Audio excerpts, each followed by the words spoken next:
कोल्हापूर जिल्हा काँग्रेस कमिटीच्या सभागृहामध्ये ही बैठक घेण्यात आली।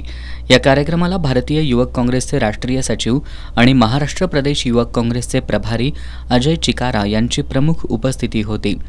काँग्रेसतर्फे राबवण्यात येणाऱ्या चलो पंचायत चलो वॉर्ड या अभियानाच्या माहितीसाठी ही बैठक आयोजित केली होती। यावेळी बोलताना अजय चिकारा यांनी देशस्तरावर काँग्रेसमुक्त भारताचा नारा विरोधकांनी दिला होता, पण याउलट मोदी सरकारमुक्त भारत झालं। मोदी खरेच विश्वगुरू असते तर विनेश फोगाट जिंकली असती, यामध्ये कुठं ना कुठेतरी गफलत झाली असल्याचा आरोप त्यांनी केला। महाराष्ट्रातील परिस्थितीवर बोलताना महाराष्ट्र ही पावनभूमी आहे, मात्र याच ठिकाणचे नेते खोक्यात विकल्यानं लोकशाहीची हत्या झाल्याची खंत त्यांनी व्यक्त केली। वो महाराष्ट्र जहां अंबेडकर जी की दीक्षा हुई, जहां छत्रपति शिवाजी जी का इतना महान इतिहास है, जहां नारी शक्ति के प्रतीक के रूप में हमारे पास हो और अनेक प्रकार के योगदान, चाहे वो हिंदुस्तान में आर्थिक रूप से हो, सामाजिक रूप से हो, हिंदुस्तान को बनाने का काम किया हो, और वहां के चुने हुए लोग, वहां की सरकारें 50-50 करोड़ में बिक जाए, ये लोकतंत्र की हत्या हो।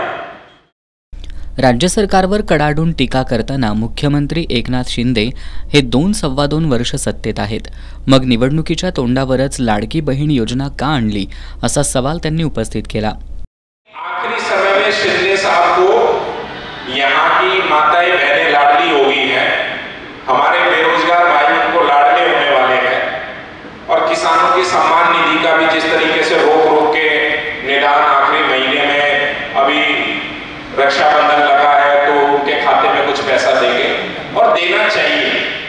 कोई अपने घर से मुख्यमंत्री पैसा नहीं दे रहा है, हमारी टैक्स का दिया हुआ पैसा हमारी माताओं बहनों को मिल रहा है, हमारे युवाओं को मिल रहा है, ठीक है मिलना चाहिए। पर युवा कांग्रेस एक सवाल पूछती है मुख्यमंत्री से कि वो 2-2.25 साल से मुख्यमंत्री है, प्रेस के साथी भी यहाँ 2-2.25 साल से भी महाराष्ट्र की बहनों को महंगाई की तकलीफ हो रही है। कोरोना काल के बाद उनके बहुत स्वरोजगार बंद हुए थे, उनको कष्ट हो रहा था। 400 रुपए का सिलेंडर वो 1200 रुपए में भरवा रहे थे। तो शिंदे साहब को ये इलेक्शन के महीने में लाडली बहन योजना की स्कीम क्यों याद है? वो जिस दिन मुख्यमंत्री बने थे उस दिन से हमारी बहनों को मान सम्मान देना चाहिए था, खाली चुनाव की नियत से क्या। आता लाडके भाऊ सुद्धा आठवतील, पण त्या लाडक्या भावाच्या हाताला काम मिळावं यासाठी हे सरकार काही करणार नाही। येत्या विधानसभा निवडणुकीत पूर्ण ताकदीनं काम करण्याचं आवाहन करत महिला असुरक्षितता, महागाई, बेरोजगारी, संविधानाची गळचेपी आदी मुद्द्यांसह राहुल गांधी यांचे संदेश घराघरात पोहोचवण्याच्या सूचना त्यांनी युवक काँग्रेस पदाधिकाऱ्यांना दिल्या। महाराष्ट्र प्रदेश काँग्रेसचे सहप्रभारी एहसान खान यांनी विधानसभेच्या तयारीसाठी आत्तापासूनच लोकांशी संवाद साधा, त्यांच्या समस्या ऐकून घ्या, पंचायत आणि वॉर्डमध्ये मीटिंग घ्या अशा सूचना दिल्या। आमदार सतेज पाटील यांचं मायक्रो मॅनेजमेंटसाठी देशपातळीवर नाव आहे, त्यांचा सन्मान आणखी वाढवण्यासाठी सर्वांनी जीवाचं रान करा असं आवाहन त्यांनी केलं। महाराष्ट्र प्रदेश काँग्रेसचे उपाध्यक्ष शिवराज मोरे यांनी येत्या निवडणुकीत युवक काँग्रेसची काय भूमिका असणार, त्यांनी नेमकं काय केलं पाहिजे यासाठी ही बैठक असल्याचं स्पष्ट केलं। आता वॉर्ड, गल्ली आणि घरामध्ये जाऊन आत्ताच्या सरकारची चुकीची धोरणं पोहोचवण्याचं काम आपल्याला करायचंय। दरवर्षी 2 कोटी रोजगार देणार होते, त्याचं काय झालं?